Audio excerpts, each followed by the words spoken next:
Last time on the Pacifist Run.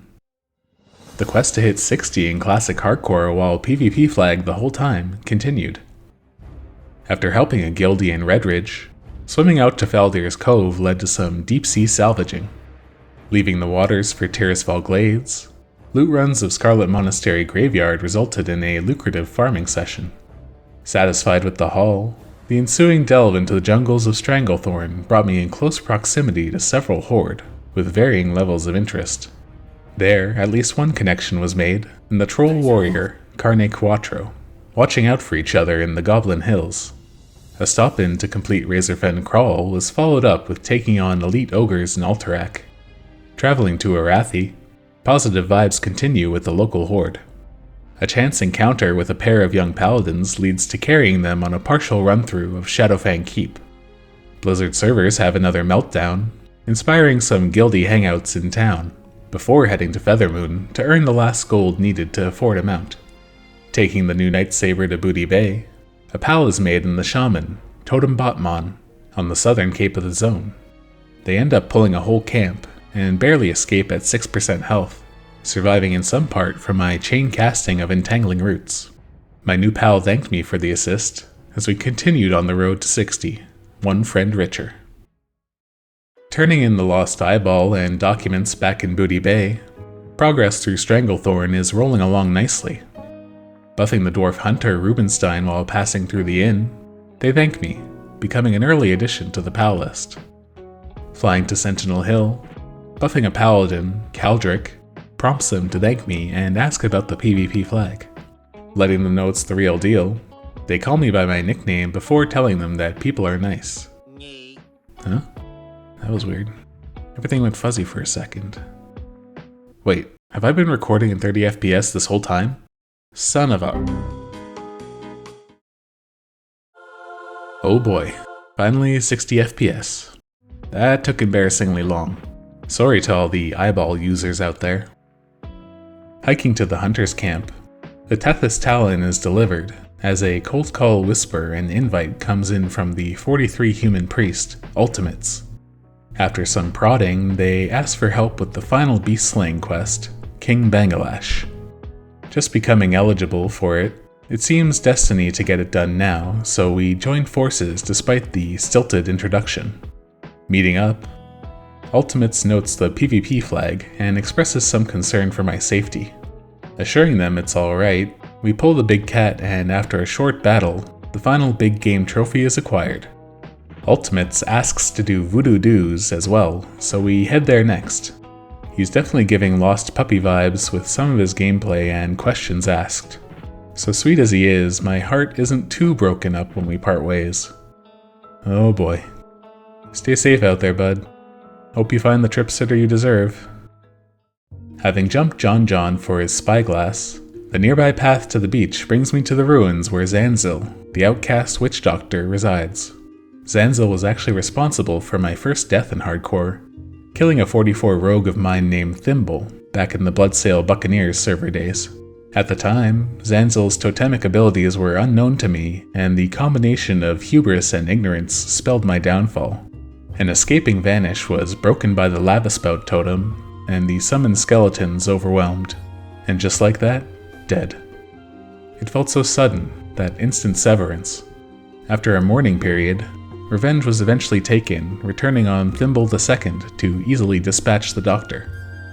While gathering mixtures from the zombies, taking out the undead on the shores gives the XP needed for the level 43 ding. Bringing the dozen samples to Booty Bay, a visit to the hunter's camp to turn in the king's head follows. There, a 46 orc warrior, Spurgwar, rides up but is focused on his own thing. A 33 Tauren druid, Shrip, does target me though, so a hearth is made before any more attention is drawn. Heading to wetlands, a boat ride lets me turn in the Achilles reeds near Theramore's dock. A flight to Gadget along with some back and forth to the racetrack awards some new gloves, debatably better than the current ones from SM but lacking in the same rare aura. Entrusted to courier an egg by a gnome in town, teleporting to Moonglade brings me a lot closer to the intended drop-off point of Rutherin Village. After delivery, A relayed book request from Feralas has the elf set the cost of rental at 1 turtle photo. Seems reasonable. On the way over to the Flightmaster, Aurea thanks me for a buff. Boarding the boat and then disembarking in wetlands, Duro warns me of my flagged state, which is always appreciated. Finding a group for a full run of Scarlet Monastery, I join up as a feral DPS with Lotrafalgar, Ashirama, Shadowvale, and Cringeblood. Having reached the final talent of the feral tree, I now provide an aura of melee crit to my teammates, and having Innervate available for our healer isn't too shabby either. Taxiing to South Shore, Cringeblood clocks my PvP icon, and isn't fazed by my usual zinger. Law applauds my cojones for traversing Tirisfal while flagged, and they're reassured that people are nice. Not being totally reckless, Undercity is still sneaked past, with all party eyes on my health bar, fearing for the worst. No real foot traffic today though, so remounting past Brill, the run continues. Law asks if the flag is for the thrill, which is definitely a fun upside, but motivations are kept vague for now. Our warriors still being a ways away from the instance, the graveyard is scouted for rares, with Law resetting the instance for me. No luck however, so once Cringeblood arrives, we enter library and start the Scarlet beatdown. My flag wears off and the run goes smoothly, with Arcanist Doan dropping the illusionary rod for Law. Transitioning to Armory, I forget PvP isn't on, but stealth is at least. The Lobby Horde here jog my memory but aren't concerning. Had there been any real threats or close horde outside, the flag would definitely be turned on. To keep it simple for the group, it isn't enabled here. Sue me. Fighting to Herod without issue, our mild Spellcleave group shreds the trash before the boss himself is dealt with, awarding the Raging Berserker's Helm to our paladin tank, Hash. Exiting again outside, there's no horde here this time, so the team enters Cathedral quietly. The final section of SM goes off with only one spicy pull, having a pat from behind combined with Hash going out of line of sight of our healer, Shadowvale. No sweat as Druid can fill the situational gaps, spot healing here and there. At the end of the Morgraine fight, Shadow pulls aggro, so a shift to bear form is made to taunt off of her. Dungeon complete, the Scarlet Shield that drops goes to Hash, and I end up winning Whitemane Chapeau on a greed roll, so it's chucked in the bank with the heal set. We say our goodbyes and hearth to South Shore, stone set earlier. Turning in the SM boss's quest, the orb reward is selected before flying back to Menethil. The stop-in at Deepwater Tavern afterwards is delayed for a second, helping White Murloc snap into a Slim Jim. Arriving in Ironforge, there's a night elf named Coin by the Hall of Explorers, which I'm pretty sure is the name of a human mage on the PAL list. Hopefully that doesn't mean what I think it means and Old Coin is okay out there. Having won a Scarlet Belt in the dungeon, it's offered to a guildie, Trior, who graciously accepts. Landing in Belsamar, quests for the Badlands are picked up before riding south past Uldaman, into the Dust Bowl. Almost immediately, a rare cat, Broken Tooth, is stumbled upon. In early versions of the game, this cat had the fastest pet attack speed and was often camped for days by hunters looking to tame it. Posting in general chat about it, nobody around seems to care, so it's taken down for a couple of greens. Gathering reagents from the wildlife and working towards a dwarf camp overlooking the dig site, there's a couple of notable quests here. Both are available at level 35, but reward items that are more tuned to around level 40 plus. Mirages, in particular, involves defeating some ogres, the level of which can range from 36 to 42. If you stick to the lower level ones, you can complete the short chain and acquire the Sawback Shield, which has a whopping 1400 armor, double what similar green shields at level 35 have. Armor isn't the best stat, but this one definitely feels like cheating the system or exploiting some kind of overlooked bug. Even the alternate boot reward is great. Definitely worth a look for warriors and paladins. Some time is spent working on select quests in the Arid Zone, seeking to pluck a Drake's heart from one of the smaller dragonkin, gather some stolen supplies and scraps from the ogres, and serving frontier justice to a dwarf murdering trog. Breaking down some rock elementals in the southeastern hillside, a target dummy is spotted in the distance, putting me on alert for potential company. Turns out to be serendipitous timing as a different player rides up, the level 53 plus Orc Hunter, Zihoataneho, seemingly prospecting for some mineral veins. Waiting a moment for them to move on, the grind is then completed, moving to take out the Ogre boss Thogrun afterwards. Using some hit-and-run tactics to separate the Don from his posse, taking him down gives the level 44 ding. With the eastern side of the zone mostly finished, there's only a couple of things left to do in the Badlands for now. Turning in some buzzard wings to the Goblin Chef gets us a hot meal, and some gnomes ask for help with studying some different rock elementals. Riding up to their camp, the 42 undead rogue, Danny Rhea of the Guild Baked, is unbothered by my presence, as expected. The particular stoners needed for the gnomish research are in a pretty small area, right next to a very popular Horde town in Kargath. Level 60 Horde players heading to dungeons in Blackrock Mountain will fly or be summoned to this outpost, putting me really close to some potential high-level Hordes. Contact is made immediately with the 43 troll rogue, Konasty, who is here waiting on the elementals to respawn. We exchange some waves, pokes, and greetings as a 41 undead warlock, Relu, also comes into view. The amount of quest mobs here can only really be shared by 2 people at a maximum, so the decision is made to not get competitive for tags in such a spicy spot. Leaving the scene, Danny Rhea is here again, but doesn't care to say hello. Having turned things in back in Loch Modan, a teleport to Moonglade allows the training of a bunch of skipped skills, purse strings untied now that the mount has been purchased. Hearthed back to Menethil, the boat to Theramore crosses my path with LV Joe Rowan, who thanks me for a buff. One long flight to Feathermoon Stronghold later, delving into the Naga Stronghold on the southern island is the next target on the to-do list. Their cave lair is packed with enemies wielding two-handed weapons, either Frostbolt casting sorceresses or frost-shocking myrmidons. Their leader, Lord Shalzaru, is at the very back and is no slouch himself, being level 47. Cautious progress is made, only pulling with a runner a couple of times.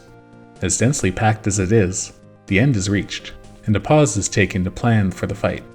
Looking over my shoulder for Horde, a 48 dwarf hunter, Bumburus, comes into view, following my trail of bodies. We team up and make easy work of the fishman and his cronies, retrieving the stolen relic. Thanking them for the help, a hasty exit is made as there are already respawns happening. Relic returned in town, heading to the docks sees the boat to the shore just barely sailing off without me. Aquatic form takes some of the sting away as a quick swim is made to the western coast of mainland Feralas. The seafloor is littered with red-level giants, requiring some finesse to pass between without aggro. Washing up to the lost courier's shipwreck, evidence is gathered and returned to Feathermoon for a psychic reading. The vision points deep into the forests, directing the search to some null camps. Convenient as there's some yetis and ogres to also take care of along the way. Catching the boat this time, the ride east along the road begins, heading towards the yetis first. This path will bring me very close to the entrance to Diremall, where level 60 Horde players may be heading to from the nearby town of Camp Mohachi. It's not much further now, and of course Horde are usually nice. As I drift off the road looking to lay low, 2 Horde appear, the level 54 plus Orc warrior, Oso, and his friend, the 53 undead rogue, Big Loaf HC. Maybe they didn't notice me. Let's get him, fellas. Oh fuck. Make it seem like you haven't realized they're following you. Stealth and fake moving forward. Pivot away from the misdirection. Holy cow, they bought it. They're searching though. Need to make distance.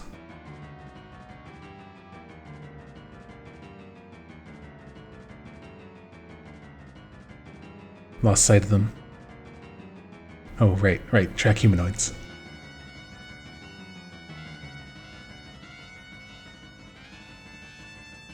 They're gone?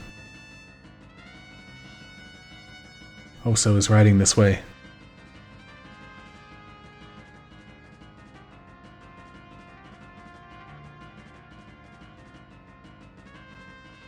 Those guys are definitely not on the pal list. Hiding down by the beach gives me a moment to catch my breath after that brush with Malice. Having not really faced much antagonizing so far in this challenge, the progression into zones that have higher level dungeons is finally dialing up the tension, as predicted. Still gets the heart rate up, anticipated or not. Returning the next day, paranoia is high as the scene from yesterday has passed by quietly. Watching my back, no more Horde make an appearance as a bundle of Yeti hides are collected. Moving further into the wilderness, the ruins of Isildian house the Gordani Ogres, the next objective. Approaching the outer limits, a 44 troll hunter, Jesse James, is seen doing the Horde version of this quest. Skirting them at first, they're spotted taking on a multi-pull. Pouncing on the opportunity to extend an olive branch, we finish the fight and greet them. Jesse James, Jesse Waves, and another name is added to the PAL list. A bit later, a 49 human warrior, Lowdown, appears, and we party up to take on the ogres. They target me for a bit, perhaps pondering the flag and my indifference to Jesse. Unbothered, we track down enough shaman, and Lowdown offers to help me finish up the rest and work back to the road. Once there, we say some kind goodbyes and wave farewell to the latest pal. The nearby bridge to be crossed is a choke point for Horde coming from Mohachi, so sneaking seems prudent.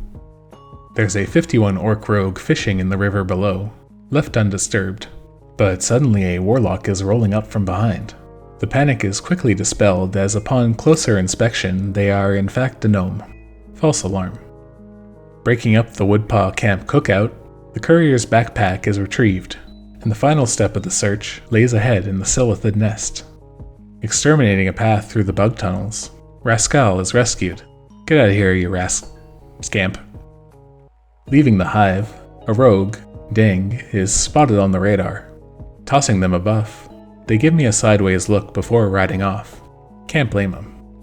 Riskily recrossing the bridge out of stealth, a warlock approaches again, surely just another gnome. Psych, it's a skull-level undead warlock, Bergale, galloping past. They don't seem to notice though, so there's no consequences for my impatience, this time anyway. Sailing back to Feathermoon, quests are turned in, garnering a Silithid report to deliver. A couple of taxis help complete the Lost Courier's delivery in Thalinar, stopping there en route to Gadgetzan. As per usual, the spy add-on chirps like an unattended car alarm, but only one Horde notices me, a 43 undead mage, Diet Water. They flirt with my flagged self, perhaps finding my banana yellow name appealing. Thanks, Hydro Homie. Nabbing quests around town, the main exits are avoided with all the Horde traffic, not really wanting to be seen leaving into the desert alone. Hopping the wall and sneaking around to the northern ridge of Tanaris, the Wastewander cleanup at Noonshade Ruins is off to a false start, with a level 45 undead priest, Davalon, having already cleared it. They're in Shadow form, and Shadow is a really strong talent tree for priest in PvP, leading me to not really want to engage if it's avoidable. Living off the respawns and leftovers, staying stealthy seems to be the play, as the road outside the ruins connects Steamweedle Port to Gadgetzan. Seeing Davalon as well as other Horde, including a 49 rogue, 47 warrior, and 43 shaman, ride by or stop into the ruins, my diligence is affirmed. Patience pays off in gold, as well as the last quest mob drops a very nice bow to sell. Scooting over to Steamweedle, the level 50 gnome warrior, Jord's CS War, and 46 dwarf priest, Heartlander, walk up. Tossing them a buff and hello, quests are grabbed before hoofing it back to town. Heartlander whispers telling me I'm flagged and to go home. They're reassured, and thanked for the concern, so they call me by my nickname and wish me luck. Thanks, pal. Teleporting to Moonglade to get to Darnassus, the Silithid report is handed in, prompting a hearth to Menethil. On the way to grab a bird to Stormwind, Vidar thanks me for a buff. Once landed in the city, a visit to Old Town is made to purchase my first trinket, the insignia of the Alliance. Being able to dispel a charm, fear, or stun might be a difference maker in a hostile encounter. So although it's a bit expensive, costing most of my gold, it's worth it. Flying to Booty Bay, dropping off into the water near the bank lets me swim around to the southern beach, where the Bloodsail captains sit moored in their vessels. Paddling up to the ships, a level 44 Tauren shaman, Kaulisi, is seen fleeing at low health in the distance. It takes a second, but another name is spotted under the water, Khal Drogo, the level 44 Tauren Druid, floats beneath the surface, dead. Both in the guild Anyone But Bran, this Game of Thrones duo loses their Dothraki Khal much like in the show. Rip to Khal Drogo, played by Jason Momoa. Climbing aboard the first boat, there's a 52 human rogue here, Eerie, who agrees to pair up. The first pull is a big one, but they're a gamer and higher level, so we take care of business. They then try and trade me some food and buff potions, which are declined. Saying that being soft self-found is part of my personal rules, Eerie inquires further, so the beans are spilled about the PvP flag. They're impressed and express worry about getting flagged, so the usual line is used to reassure them. Looking below deck for the scroll that starts Cortello's riddle, a first mate hat drops, which Eerie passes to me. Thanks for the transmog, bud. The spy add-on pings as a level 51 orc hunter, Greek boy, is detected a level above us. Eerie is ready to fight for me, but I request that they don't get involved, wanting to avoid any violence. Sneaking out of the ship, thanks and farewells are exchanged with Eerie, a certified PAL list member. With one more captain left to thrash, another orc hunter, the level 46 OG WoW Mama, is fighting on their boat. Finding a spot to help them, they thank me for the assist. WoW Mama ends up running from an overpull later, so after seeing them escape, the opportunity to slip by and take out the captain is seized. The Bloodsail leadership now destroyed, a return to the shoals is punctuated by the level 45 ding. Visiting the elite ogre mound in central Stranglethorn, some time is spent here engaging them carefully. These enemies, similar to the elite ogres last episode, smack hard and also have a chunky thunderclap to slow your escape. Eventually Mori's key is retrieved, and a return to BB is made to unlock the Seawolf's cache. There's talk in guild chat of DDoS attacks happening again, and sadly a guildie and pal, Illustrial, dies of disconnect while in BRD at level 54. Ouch. Sorry, pal. On the docks of the bay, the quest to retrieve Smot's chest from the sea giant Gorlash is acquired from the captain. Found not too far outside of town, heading to the beach sees me enter Shadowmeld right as a level 60 Tauren hunter, Lashaniqua, runs by. Waiting a beat to ensure the coast is clear, a run down the waterfront brings me to the oversized brute. Beginning combat in cat form, it becomes clear that fighting fair won't be a viable strategy. With a combination of roots, moonfire, and travel form, Gorlash is kited to the entrance of Booty Bay, where the high-level guards help me by netting the Goliath and wailing on him. Doing enough damage to secure the loot, Lashaniqua from earlier is here and applauds the kill. Thanks, pal. Locking on to Thelsamar, spelunking for fungus outside Uldaman sees guildies discussing their need of Deadmines. Offering to run them through, the caps are turned in after much mushrooming. Flying to Sentinel Hill, a priest, Tearstor, thanks me for a buff. Our party assembles near the Defias Messenger with pals Kagehime and Havoc SF, the same Havoc that died to disconnect last episode at 57. They note the flag and question my sanity, which, hey, I get it. The run goes smoothly, but we get literally no blues until Van Cleef, which doesn't really count. He drops the Defias chess piece, which is nice for Havoc. We say our goodbyes and GGs, and hearth back to Menethil. Transiting to Tanaris, sneaking away from town eastward brings me to the second part of the Wastewander bounty. These enemies hurt pretty bad, the assassins dual-wielding and the warlocks having a strong shadow bolt along with pet voidwalkers. Eventually, a 45 orc shaman, Swag SF, appears and while thinking about making a friend, they hearth away. Guess not. After wrapping up the hit list, the bandit leader, Caliph Scorpidsting, is spotted. Attempting to use Hurricane to split pull doesn't seem to work. They may be hard linked together. A little root kiting lets me take him out and run off with his bountied head.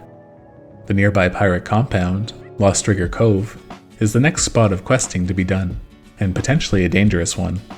The enemies in the shipyard are densely packed, and mages often use this area for AoE farming, pulling dozens of mobs and killing them all at once with their Frost toolkit. Heading towards the coast, a level 44 dwarf paladin, Cragley, is here among the tents. They're doing the same quests, involving killing some pirates, gathering their hats, recovering a stolen shipment, and performing a headectomy on Andre Firebeard. Requesting to team up, they decline, wary of my PvP flag. No worries, it's understandable to be hesitant, and Crag's decision is respected. Progressing around the back fence, scouting the area reveals a 47 Tauren Druid, Haunch, as well as a 47 Troll Mage, Jesse Lynn.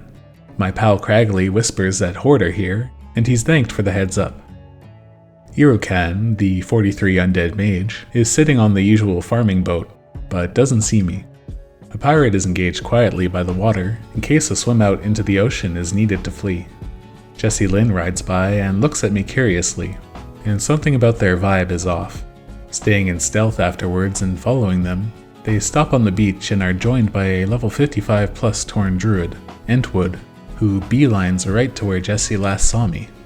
Hiding in the water and watching what these two are up to, their behavior is odd, so recon mode is activated, paranoid that they're working together to find me. A minute later, a level 55 plus rogue, Pickle Prowl, also steps out of the shadows. It's hard to think of a legitimate reason for these three to be loitering about this area, so perhaps it's time to log or lair. Not wanting to end my current play session, an auto lair by Rosylyn helps me escape my potential pursuers. Thanking them for the lair, they send a welcome message. Cheers, pal. Now in a different instance of the world, a level 50 Tauren Druid, B17, is here, which makes more sense for this area, level-wise. They're just leaving though and run off, allowing me to start on the pirates undisturbed. That idea is short-lived however, as a 43 Undead Mage, Freddy Neats, is seen in the distance, freezing the swashbucklers en masse. Finishing my pull, a chest is visible on the dock near the area Freddy is clearing. Spotting an opportunity to show good faith to my new neighbor, a moonfire is tossed on their final mob. We wave at each other and Freddy gives a hop of friendship by the chest, probably as a thanks for not stealing it from under him. No worries, friend. The grind continues until Freddy is seen again, gearing up for a huge pull. Noticing that the quest mob, Andre Firebeard, is part of his plan, I point at the redhead, to which Freddy nods and asks me to wait. Understanding his meaning, he mounts up and corrals everything in this corner of the compound. Once Andre notices him, a moonfire steals the tag on the named mob, letting me take him down solo for quest credit. Dropping combat, returning to help my mage friend sees him miss a cone of cold, letting a bunch of mobs get a good hit in. Holding my breath, he pops a safety potion as the mobs get into my hurricane range, which Freddy freezes them under. Our combined weather storm finishes the group, and Freddy cheers after being thanked for his help. AoE farmers often live their hardcore lives on the edge, happy to tip the scales for a pal. Shortly after, B17 makes another appearance from stealth, targeting me and running off. They may have been watching for a while, but the vibe that they've been giving so far is skittish. They're later seen hanging with Freddy, helping him with a hurricane of their own. Greeting them, it's seeming like we got a pal party on our hands. Sharing the cove with my buddies continues smoothly, recovering a captain's key and opening the associated chest for a 14-slot journeyman's backpack. Nice. Helping Freddy out here and there with some claws and roots, a patrol almost interrupts his channeling as well. Not on my watch. Finishing all the quests, a final thanks and goodbye is exchanged with my new pal. Take care and stay safe, Freddy. On the way out, a dwarf paladin, Red Rover, and a human priest, Sturbe, are tossed a couple of buffs. Red waves, and Stair calls me gutsy for being flagged. No sweat, assuring them Horde are nice. Well, mostly anyway, as we've learned. Completed quests are handed in at Steamweedle and Gadget, before teleporting to Moonglade to get closer to Azshara, where a Tauren questgiver waits with a couple of tasks. Seeking to expel malevolent spirits and demons from this land, the nearby ruins house the unholy creatures to exorcise. Starting with the second enemy up the hill, leaving the first enemy alone at the base will give me a small buffer for any guests joining me here. A canary in the coal mine. The paranoia pays off when a pair of orcs ride up, a 52 rogue and 51 shaman duo. Track humanoids alerts me of them immediately, and the mob left behind distracts them long enough for me to make an exit. Waiting for them to clear out, The remaining ghosts are mine to chomp before heading over to the demons. The satyrs are sliced, and a return to the Tauren has them acknowledge our effort in culling the darkness. There's not much else to do here for now, so meandering a while finds me back at the pirate boats in southern Stranglethorn. Cortello's riddle is picked up, and bopping some Bloodsail earns me the last bit of experience needed for the level 46 ding. While here, the Deathlog add-on has been popping off with low levels dying in the Plaguelands, the result of a community fun run to the endgame instance of Stratholme. Good luck, runners. Strolling to the park in Stormwind to train and grab a buff, a home is found for the Firemane leggings that have been sitting in my bank. Pal Trior is again the benefactor of all the warrior gear this character seems to attract, and is grateful as always. They're sent his way from Deepwater, before grabbing a griffin to South Shore, planning on starting the journey to the hinterlands from there. As we've got a bit of a run ahead of us, it marks a nice spot to wrap up this video. A lot of ground was covered, including having probably our closest call with PvP yet. There's only more ahead, and hopefully the luck and positivity continues. Rather than dwell on the negativity, let's review the kindness from this episode of the Pacifist Run with our Pacifist MVPs, most valuable pals. The Alliance MVP is gonna be Eerie, who teamed up to take out the Bloodsail leadership on the deadly pirate boats.